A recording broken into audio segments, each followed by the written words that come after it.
Isa sa dahilan kung bakit ayaw ng mga babae magtakip ng aura ay dahil natatakot sila na sila ay magmukhang hindi maganda. Sila ay natatakot na baka hindi makapag-asawa at sila ay natatakot na baka mawalan sila ng kaibigan. Ito ay para sa mga kapatid ko mga babae na inaasam-asam nila sa kanilang mga sarili ang pagbagong buhay. Wallahi akhawat, kapag ginawa ninyo ang mga bagay na pinag-uutos ng Islam ay walang mawawala sa inyo. Walang mawawala sa inyo maliban sa lahat ng maling ginawa ninyo. Maliban sa lahat ng mga bagay na hindi kinalulugdan ng Allah subhanahu wa ta'ala. Kapag kayo ay nagtakip ng aura, kapag inyong iniwan ang pagpapakitang aura ay inyong matatagpuan kung ano ang sinasabing Islam. Papaano ninyo mararanasan o mararamdaman ang sinasabing may takot sa Allah subhanahu wa ta'ala kapag hindi ninyo binibigyan ng sarili ninyo ng pangunawa? Bigyan ninyo ng sarili ninyo ng pangunawa sa relihiyong Islam. Wallahi akhawat, kapag binigyan ninyo ang sarili ninyo or binigay ninyo ang unawa ninyo sa relihiyong Islam at hindi nyo ito tatalikuran, madali ninyong maunawaan, ito pala ang aking relihiyon.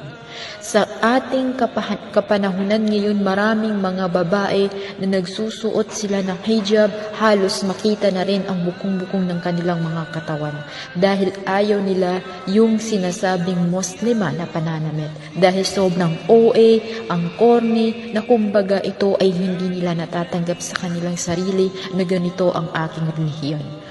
Kapag ikaw ay Muslim at hindi mo pa ginagawa sa iyong sarili ang pagtanggap sa relihiyong Islam, ay dapat mong balikan kung sino ka ba talaga.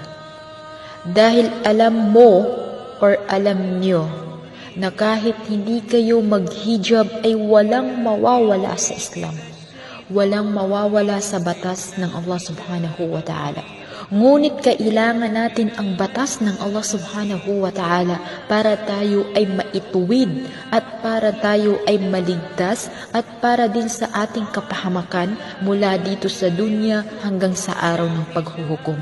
Ang batas ng Allah subhanahu wa ta'ala, banat, ay hindi ito naguutos ng isang bagay na hindi nakakabuti sa iyo. Pero hindi mo binubuksan ang iyong pangunawa dahil ang iyong pangunawa ay laging nasa dunya, laging nasa mundo. Kapag ginawa mo, kapag sinunod mo, at kapag pinakinggan mo ang mensahe ng Islam, mauunawaan mo kung bakit ka pinapatakip ng aura. Hanggat hindi mo mauunawaan kung bakit kailangan mong maghijab, bakit kailangan mong ingatan ang sarili mo, bakit kailangan mong magsalah, bakit kailangan mong tumambay sa